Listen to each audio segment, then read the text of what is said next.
So, in terms of the mechanical changes and there being literally none of them, that was pretty expected from me. I was not expecting Bungie to go in and completely retune some of these fights with different mechanics, sorry. You know, I guess you could argue for like the D1 raids coming back, they did bolster them for D2, but if they left them as their D1 versions, they would have just been memed on. For Pantheon, I wasn't expecting any mechanical changes, which is why, you know, when I first talked about Pantheon, I was like, here's what they're gonna do.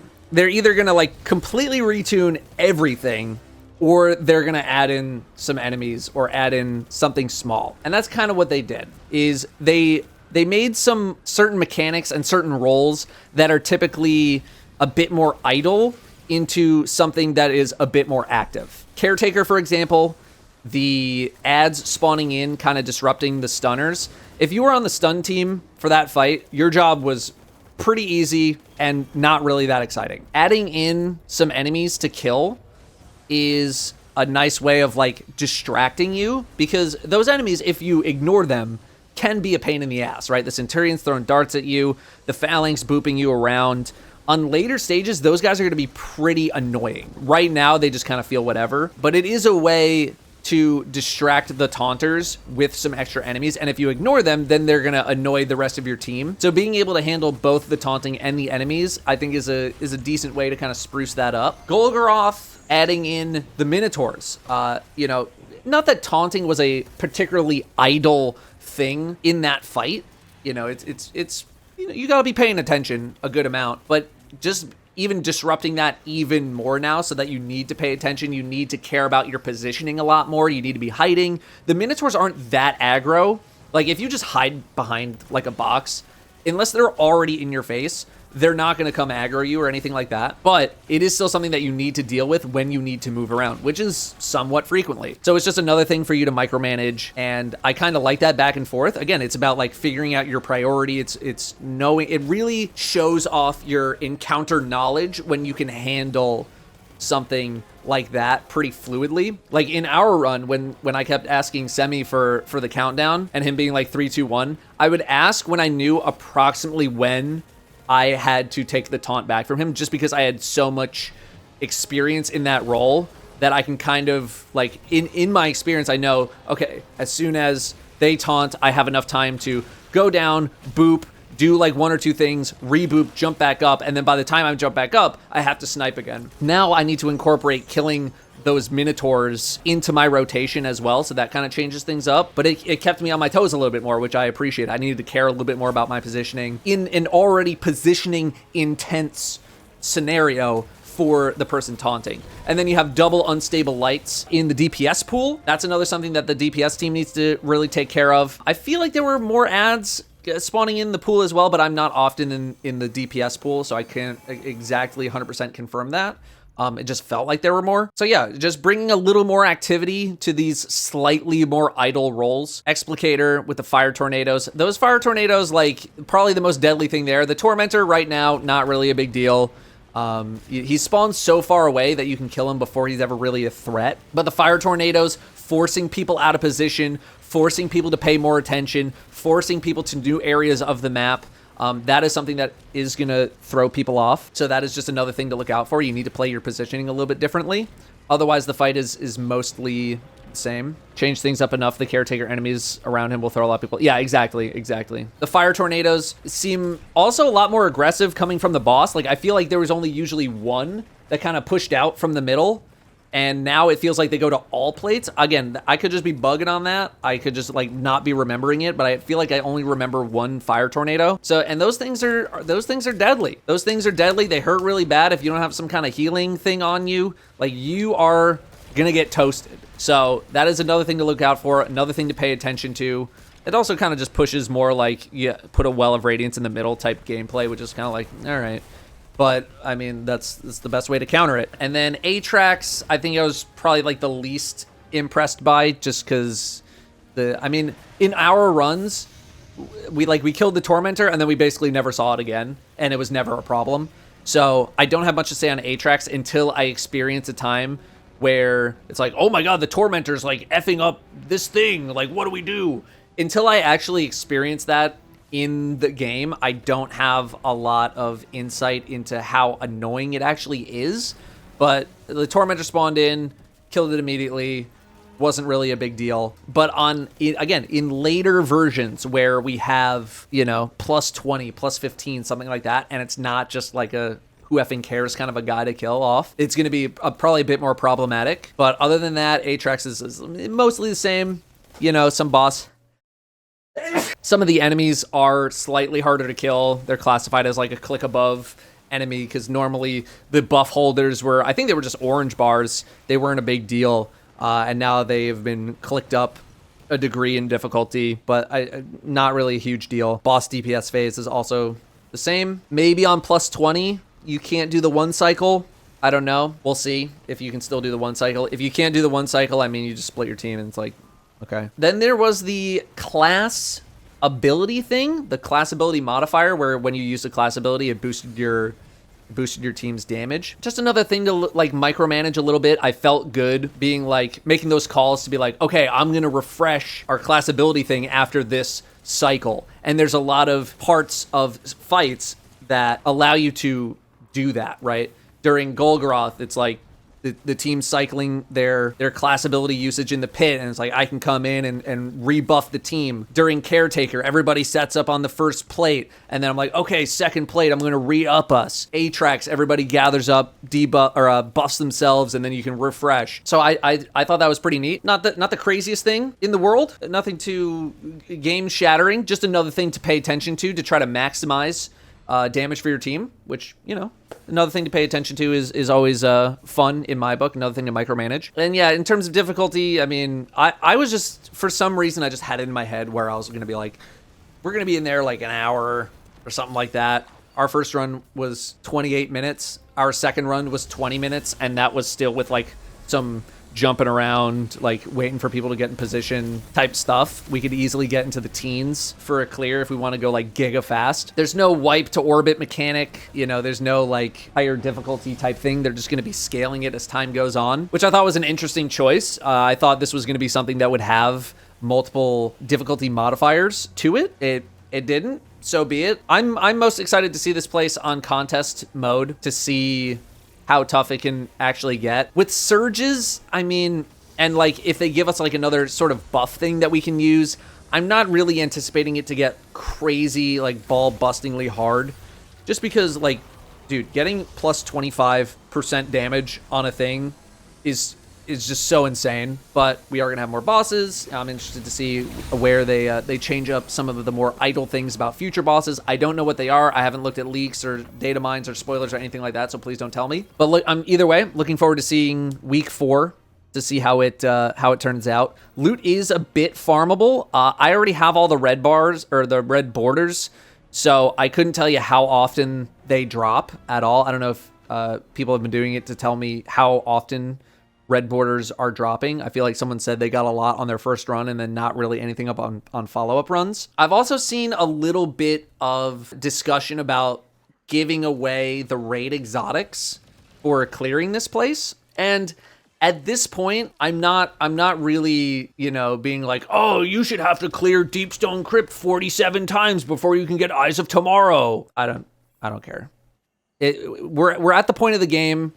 We're at the point in an expansion cycle where, you know, you just start giving loot to people. You just start giving them the items. It's like we've had these items for months, years, multiple years. I am not going to be mad if Bungie is like, hey, you cleared Pantheon? Have an Eyes of Tomorrow.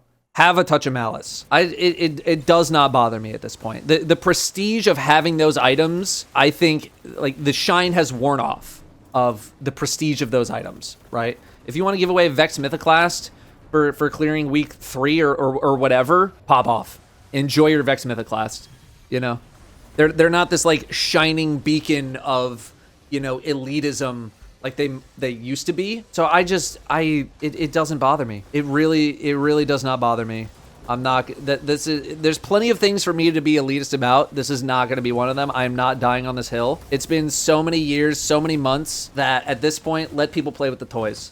You know, I don't care. It does not bother me. There's plenty of other things that if you want to be elitist about, you can be elitist about. This is it's off the list for me. In fact, it's a nice way to incentivize people getting into the raids. Be like, bro, I can get a guaranteed exotic if I clear this. All right, let's get the hell in there. And anything that promotes people getting into raids and clearing raids for even like the first time, W. IMO. Is there a wipe mechanic for not completing within the time frame? No. If you don't complete within the time frame, that's just platinum score. So I guess, yeah, we never talked about the timing, the timer and the like platinum score and stuff like that. If you clear and it's tied to triumphs, that's kind of like the more like elite thing. Like if you want to push that elite stuff, being like going into time trial mode and getting platinum, full platinum on the whole run and everything like that, getting like 2 million score. I think that's really cool. I like that there is some sort of way to express like we did it really fast, or you know, faster than probably the average team or something like that. So I think that's pretty cool. Kind of keeps you honest. Yeah, I think that's pretty neat to be able to show a level of expertise where you're just like flying through some of these encounters. And, you know, for seasoned raiders, I mean, an Atrax 1 cycle is no big, and a lot of these other things is just not really a big deal. But for people who are not seasoned raiders, to be able to have, like, that extra thing to strive for is, I mean, I always love something like that. I think my only thing is that if you can still do the Riven cheese, it will be one of the greatest, like, L's that the raid world has ever experienced. I really hope that you cannot Riven cheese. It would be devastating. It would be a travesty. And I really hope you cannot cheese Riven. I hope so bad. Part of it is because like FU cheesing, I don't like that. But also because there are so many people out there that have not gotten to experience the glory that is legit Riven. Legit Riven is a top 3 raid encounter franchise-wide, okay? Top 3 franchise-wide. It is one of the most fun encounters of all time, and I think you are robbing yourself of a very, very fun and satisfying experience if you've never done legit Riven. Even doing it now, where it's like 5.5 years old or something like that, and just like health gates are just make no sense at all, and you could just one cycle Riven. Like just do yourself the favor and just do it once, man. If there's a time to fix, if there's a time to give this some attention, it's now. If the power disadvantage grows over time, wouldn't that make the cheese pointless? You know, there's still I think a chance that even at the highest power levels, or like the biggest deficits rather, that people will be able to just one cycle Riven anyway, cheese or no cheese. I don't think health gating Riven is the strat, even though it is a very easy thing to just be like, you can only damage the boss this much, and then you have to wait. It's I don't know. I still absolutely think people are going to be able to just stack in a room, you know, and hope for the best. But I'm hoping that Riven has enough health that you're not able to do that, and you will still need to do at least some chunk of the raid encounter. I have more to say. We also did have a brief discussion on the platinum timer resetting after a wipe, and I was kind of on the side of, if you want a platinum run, that should probably mean like no wipes, no resets, which means if you wipe, the timer maybe should stay rolling, like you get one shot at it. I played with Jess and Danielle recently doing Pantheon, and Caretaker took us much longer than the platinum timer. But the time that we did clear it, we got a platinum time. So like, technically it's a platinum boss kill, but it's not something I would have considered like a platinum tier run of the place. But then it's like also each boss is individually tuned to a platinum time. It's not like the whole run is under one platinum label. I don't know. I think platinum should be for like the best clears possible, but like I'm nitpicking. I've seen a lot of discourse about the LFG and like the learning experience for Pantheon. And what I'm going to say about that is, if you want to experience raiding for the first time because of Pantheon, I'm not sure that I would be learning in Pantheon, especially because Pantheon is going to be evolving over time to get more difficult. I've already seen tons of Reddit posts, Twitter posts, LFG is horrible, people don't know what to do, like way more than usual. This is an advanced raiding activity. I'm not trying to discourage people from wanting to like Sherpa people in Pantheon, like go nuts. I'm not trying to discourage people from trying raiding for the first time, but this activity feels designed for people who already have some raid experience under their belt and are looking to step things up a click or two week over week. It's rapid fire strategy swapping. It's kind of like a different mindset you got to get into. There's no traversal sections. It's just like boss, boss, boss. And I know that might not seem like a big shift, but it can be for some people. If you're new to raiding, try not to get too discouraged if people stick you on ad clear for your first couple of runs. Don't get discouraged if people are checking your raid report and seeing you don't have a ton of experience.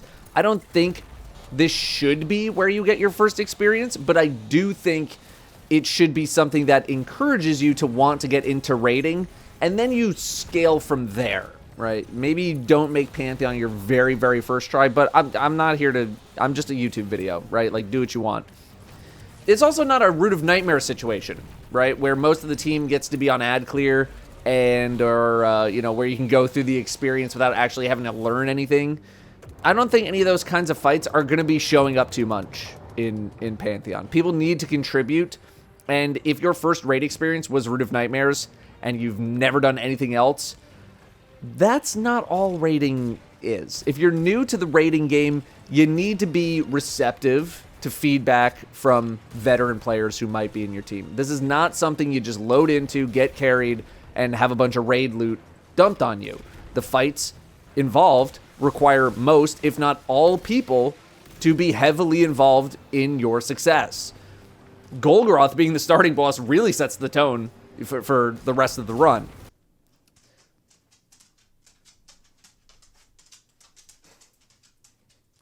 Brimstone being like, oh, you're recording, sorry. I can imagine someone who has only done Root of Nightmares going into Golgoroth's encounter, hearing the explanation for how it's done, and just like seeing their head explode from the differences. And it's only going to get harder from here, right? It's not going to get any easier. Root of Nightmares was great because it got a lot of people into the raiding scene, but also terrible because it's Root of Nightmares.